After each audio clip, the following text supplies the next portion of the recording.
Thấy chưa? Ui, ngon chưa? Đây này, con cầm cái miếng nhỏ này cho chị này.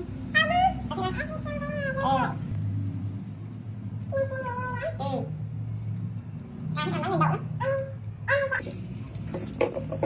Ăn này dễ thật đấy. Không đủ không? Ta ăn hai đứa mất 1 kìa. Nhìn đậu này.